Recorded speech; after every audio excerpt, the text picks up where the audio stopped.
Hello stock market enthusiasts.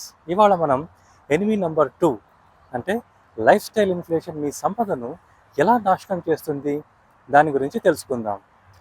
మీ junior ఒక కొత్త విలా కొనేశాడు, మీ neighbour ఒక ఎలక్ట్రిక్ కార్ తీసేశాడు. మీకు ఒక్కసారిగా ఏమనిపిస్తుంది?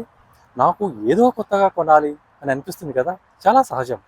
కానీ దీన్నే మనం కీప్ అప్ విత్ జోన్సెస్ అంటాం. అంటే వాళ్ళు చేసిందే మనం కూడా చేయాలి అన్న భావన. దీని పేరు లైఫ్ స్టైల్ ఇన్ఫ్లేషన్ కూడా అనొచ్చు.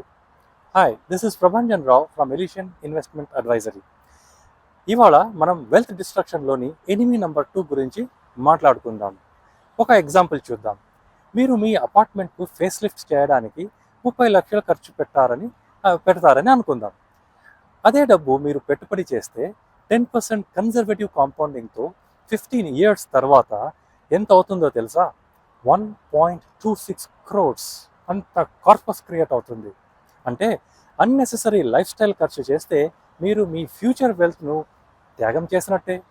రిమెంబర్, లైఫ్ స్టైల్ ఇన్ఫ్లేషన్ అంటే హ్యాపీనెస్ పెరగడం కాదు, ఫ్యూచర్ వెల్త్ తగ్గిపోవడం.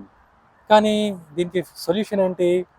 ఇన్కమ్ పెరిగినప్పుడు ఖర్చులు ప్రపోర్షనేట్గా పెంచకూడదు. మీ అదనపు ఇన్కమ్ని పెట్టుబడిలోకి మళ్లించాలి. బడ్జెట్, గోల్స్ అండ్ డిసిప్లిన్డ్ ఇన్వెస్ట్మెంట్తోనే మీరు నిజమైన ఫైనాన్షియల్ ఫ్రీడమ్ పొందగలరు. One key rule is spend less than what you earn and put the rest to work. So what are you waiting for? Call us today. మనం కలిసి మీ financial గోల్స్ని identify చేసి వాటిని సరి అయిన స్ట్రాటజీస్తో బిల్డ్ చేద్దాం. Have a super Elysian day.